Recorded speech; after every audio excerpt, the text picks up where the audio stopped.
தரணி வாழ் தமிழர்களின் இதய ஒலி தமிழன் 24.com. அர்ச்சுனா ராமநாதனுக்கு எதிராக மனித உரிமை ஆணைக்குழுவில் முறைப்பாடு. தையிட்டி காணி அளவீடு நிறுத்தம், நிபந்தனைகளை மறுத்த உரிமையாளர்கள். கொழும்பில் நடந்த பயங்கரம், வெளிநாட்டிலுள்ள தமிழ் கும்பலொன்றின் வெறித்தனமான செயல் அம்பலம். போதைப்பொருள் கடத்தல், பிரதான மூலியாக செயற்பட்ட பிக்குவை தடுத்து வைக்க உத்தரவு. நிதியமைச்சின் செயலாளர் வீட்டின் முன் பதற்றம், போராட்டக்காரர்களை சாணியால் தாக்கி விரட்டிய மக்கள்.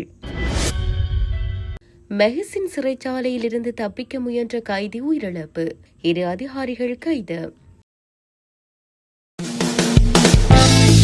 சுவிஸ் ஆஃப்ரிங்கன் நகரத்தில் குறைந்த விலையில் சிறந்த தரத்தில் உங்கள் வீட்டு தேவைகளுக்கான யாவும் ஒரே இடத்தில். Little Asia. இங்கே தாயகத்தில் இருந்து தரமான மரக்கறி, ஃப்ரெஷ்ஷான இறைச்சி, சுவையான மீன் வகைகள் மற்றும் ஆசியா, ஆப்பிரிக்கா, தாய்லாந்தில் இருந்து இறக்குமதி செய்யப்பட்ட பலசரக்கு பொருட்கள் அனைத்தும் ஒரே கூரையின் கீழ். உங்கள் ஷாப்பிங்கை இனிமையாக்க 200க்கும் மேற்பட்ட கார் பார்க்கிங் வசதி.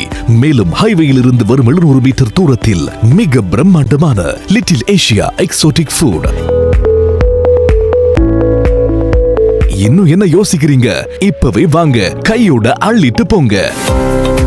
Little Asia exotic food, park வெக் 2, 4665 ஆஃப்ட்ரிங்கன். தொடர்புகளுக்கு 0627 981111. தொடர்பென விரிவான செய்திகள்.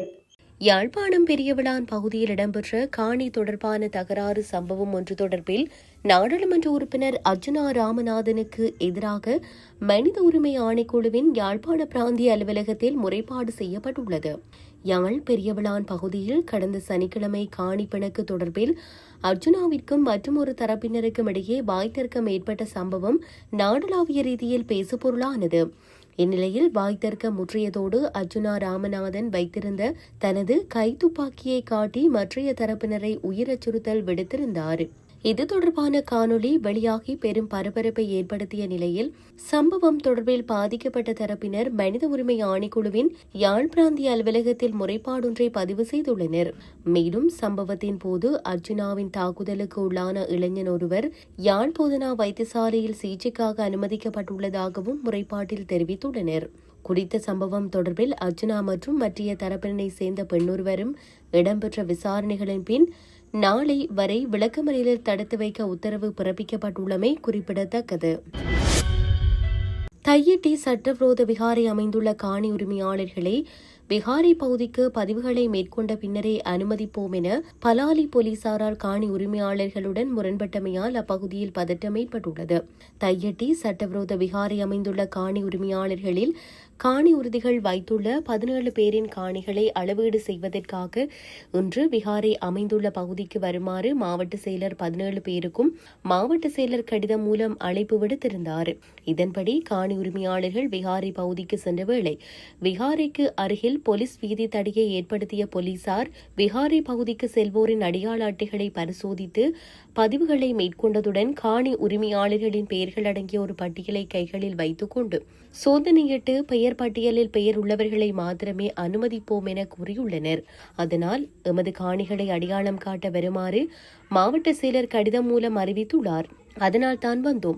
பதிவுகளை மேற்கொண்டு போலீஸ் கடுபிடிகளுக்கு முகம் கொடுத்து தான் எமது காணிகளை அடையாளம் காட்ட வேண்டும் என கூறினால் நாங்கள் திரும்பி வீடு செல்கிறோம் என போலீசாருடன் தர்க்கப்பட்டனர். அதனால் அந்த இடத்தில் குழப்பமான நிலைமை ஏற்பட்டது. அதேவேளை தென்னிலங்கையிலிருந்து சில பிக்குகள் உள்ளிட்ட தென்னிலங்கை வாசிகள் சிலர் எந்த பதிவுகளும் இல்லாமல் உள்ளே சென்றுள்ளனர் என்றும் அவர்களுக்கும் இருக்கும் உரிமை காணி உரிமையாளர்களான எங்களுக்கு இல்லையா என போலீசாரிடம் காணி உரிமையாளர்கள் கேள்வி எழுப்பியிருந்தனர். இதேவேளை தையிட்டியில் சட்டவிரோத அபிகாரை அமைந்துள்ள காணி உரிமையாளர்களின் காணி அளவீடு தற்காலிகமாக நிறுத்தப்பட்டுள்ளதாகவும் போலீசாரின் நிபந்தனைகள் உரிமையாளர்கள் ஏற்றுக்கொள்ளவில்லை என்றும் எமது பிராந்திய செய்தியாளர் தெரிவித்துள்ளார். கொழும்பில் 19 வயது இளைஞனை கடத்தி கழுத்தை நெரித்து கழனி ஆற்றில் மூழ்கடித்து கொலை செய்த சம்பவம் தொடர்பில் பல தகவல்கள் வெளியாகியுள்ளன. வெளிநாட்டில் வசிக்கும் ஒழுங்கமைக்கப்பட்ட குற்றவாளிகள் மற்றும் போதைப்பொருள் கடத்தற்காரர்களான பழனி ரிமோஷன் மற்றும் ஹொட்டஹேன அரவிந்த ஆகிய இருவரே திட்டமிட்டு இந்த கொலையை செய்துள்ளதாக போலீஸ் விசாரணையில் தெரியவந்துள்ளது. கொலை தொடர்பாக 5 சந்தேக நபர்களை போலீஸ் சிறப்பு அதிரடி படையினர் கைது செய்துள்ளனர். மேலும் கொலை செய்யப்பட்ட இளைஞரை கடத்த பயன்படுத்தப்பட்ட சொகுசு காரையும் மட்டக்குழி போலீசாரிடம் ஒப்படைத்துள்ளனர். கொலை செய்யப்பட்டவர் கொழும்பு 14 ப்ளூ மெண்டல் வீதியில் வசிக்கும் ஸ்ரீகாந்தன் பாத்திகுமார் என தெரியவந்துள்ளது. சந்தேக நபர்கள் 22ஆம் தேதி அன்று காரில் இளைஞரை கடத்தி மட்டக்குழியில் உள்ள களனியாறு தெல்ககவத்த சந்திப்புக்கு அருகிலுள்ள ஆற்றங்கரைக்கு கொண்டு சென்று கழுத்தை நெரித்து நீரில் மூழ்கடித்து கொலை செய்துவிட்டு தப்பி சென்றுள்ளனர். சந்தேக நபர்கள் குறித்து ஜெயவர்த்தனபுரம் முகாம் போலீஸ் சிறப்பு அதிரடிப்படை அதிகாரிகளுக்கு கிடைத்த தகவலின் அடிப்படையில் பாம்நுகம, பெலியோட மற்றும் வெள்ளம்பிட்டிய போலீஸ் பிரிவுகளில் சோதனைகள் நடத்தப்பட்டு 5 சந்தேக நபர்கள் கைது செய்யப்பட்டுள்ளனர். தாய்லாந்திலிருந்து சுமார் 110 கோடி ரூபாய் பெறுமதியான போதைப் பொருட்களை சூட்சுமமான முறையில் கடத்தி வந்த 22 பிக்குகள் கைது செய்யப்பட்ட நிலையில் அவர்களை வழிநடத்திய பிரதான சந்தேக நபரான பிக்குவை மே 2ஆம் தேதி வரை தடுத்து வைத்து விசாரணை செய்ய நீர்கொழும்பு நீதிமன்றம் உத்தரவிட்டுள்ளது. தாய்லாந்திலிருந்து கட்டநாயக்க சர்வதேச விமான நிலையத்தை வந்தடைந்த 22 பிக்குகளின் பயணப்பொதிகளை அதிகாரிகள் சோதனை செய்தனர். இதன்போது சுமார் 112 கிலோகிராம் எடையுள்ள குஷ் மற்றும் ஹஸ் வகை போதைப் பொருட்கள் மிகவும் சூட்சுமமான முறையில் மறைத்து வைக்கப்பட்டிருந்தமை கண்டுபிடிக்கப்பட்டது.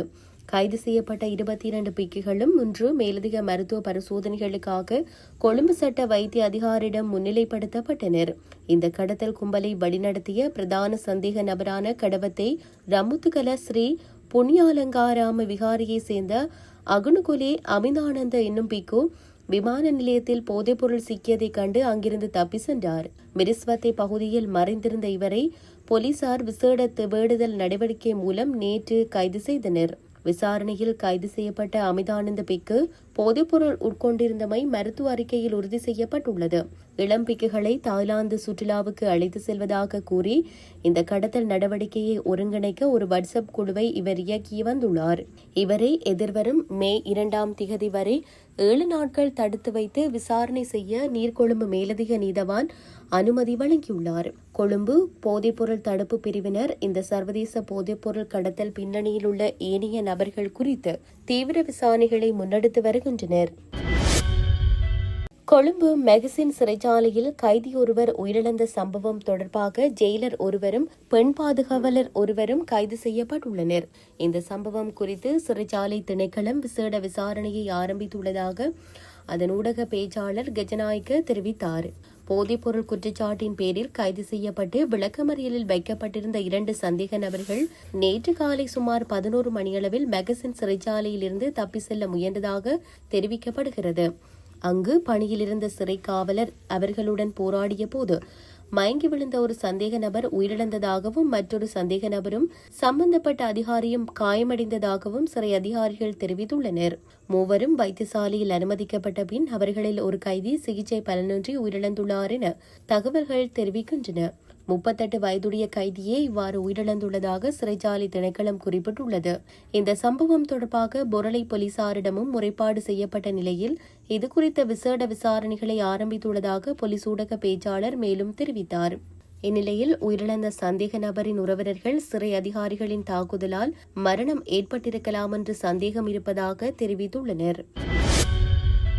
நிதி அமைச்சின் செயலாளர் ஹர்ஷன சூரிய பெர்மவின் அக்குரேகுடா பகுதியிலுள்ள வீட்டிற்கு முன் இன்று காலை ஆர்ப்பாட்டம் ஒன்று இடம்பெற்றது.